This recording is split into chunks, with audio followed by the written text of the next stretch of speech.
Hello, this is a homily for the fifth Sunday of Lent. So we are now over halfway through the season of Lent. And if the teachings about being blind, spiritually blind particularly, from last Sunday did not reach you, perhaps these will. What you have in today's readings is death. Quite simply, Lazarus is dead. He's been in the tomb for 4 days. He will stink. Now, with that as background, we come to that's from the Gospel, come to the first reading, and the first reading is taken from the prophet Ezekiel, and it is a prophecy that God makes through Ezekiel. O my people, I will open your graves and have you rise from them. But it doesn't stop there. And bring you back to the land of Israel, that you shall know that I am the Lord. And lastly, I will put my spirit in you, so you will live. So here we have Ezekiel, God using Ezekiel to say that, look, people, basically, you don't know how dead you are.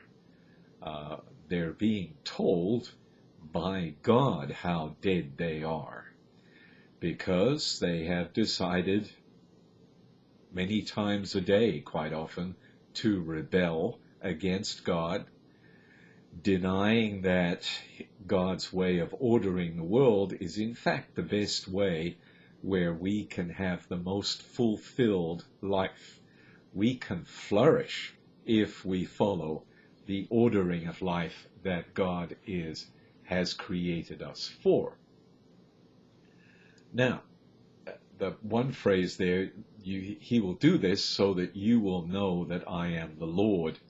What he means there is that when you finally get your act together, because of my spirit, which is what he says in the prophecy, then you will know that I am the Lord, and therefore, implied, you will know how to order your life so that you have the best possible life.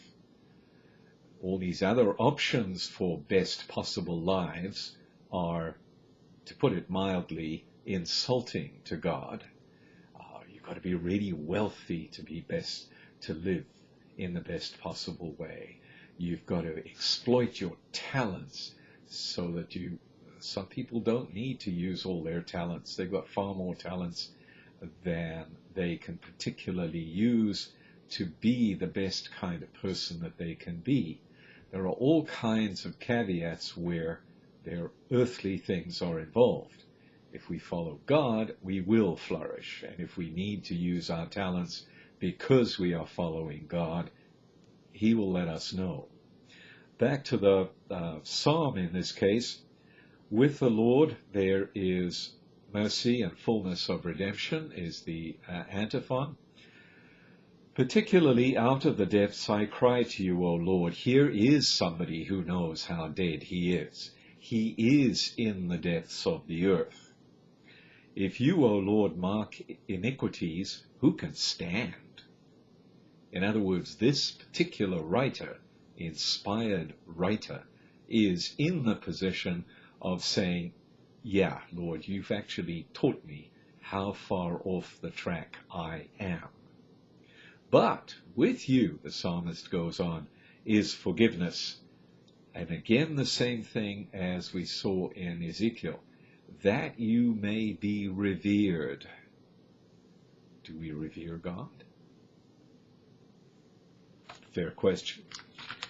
Moving on then to the second reading, we have a little piece of the letter to the Romans.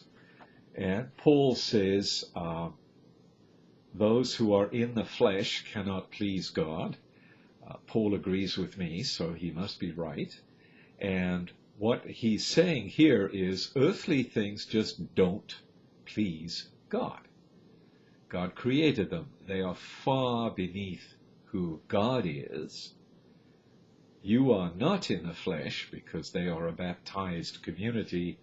On the contrary, you are in the Spirit. Remember, we mentioned the Lord giving his Spirit, and now that prophecy is being fulfilled in Jesus Christ. Romans, of course, is written way before John's Gospel even was written. If only the Spirit of God dwells in you. Whoever does not have the Spirit of Christ does not belong to him. So we have shifted now from belonging to God to belonging to Christ, because Christ is God incarnate. Moving on then, although the body is dead because of sin, now we're getting to the point, because in fact death comes through sin. It's one of those things that absolutely fascinates us and draws us in, and yet it can kill us. And so finally we come to the gospel, and the gospel is there to teach us, first of all, Jesus' relationship to Lazarus, that he mourns the loss of his friend, but he doesn't go immediately to Bethany to raise Lazarus. He waits until all the prescribed rituals have been done for the dead person. He really is dead, and then Jesus comes along and says, because they're arguing with him, look, Lord, he's going to smell. He's already been in the tomb 4 days, and he says, I am doing this for the glory of God. Your brother will rise. And he says, I am the resurrection and the life. And what you have here is the kind of earthly view, devout Jew, certainly, Mary was a devout Jew, but they haven't realized that this kind of power will come into the world before the end of the world. Here you have in this person who is standing there in their house, he is the power of life and death. He is the death and he is the resurrection and the life. And what you have is the most dramatic healing, if you call it that, from healing the blind man last week now to actually raising this man from the dead. Now, what you have is physical life being restored to him, but also the spiritual power of Christ makes Lazarus a devoted follower of Jesus. What you have is this interior healing as well, the symbol being that he's physically raised from the dead. So you have this absolutely magnificent miracle being done to show us, on one hand, how dead we can be, because if we're full of sin, if we're supporting intrinsically evil acts, and we know what they are, we can find them in the Catechism if we don't, then if we're supporting lies and deceit and deception in this world, then we are dead. And here you have the dramatic raising from the dead of this man, Lazarus, Jesus' friend, who then lives on a good life until the end of his life. So we're being told in absolutely dramatic terms how horrible spiritual death is.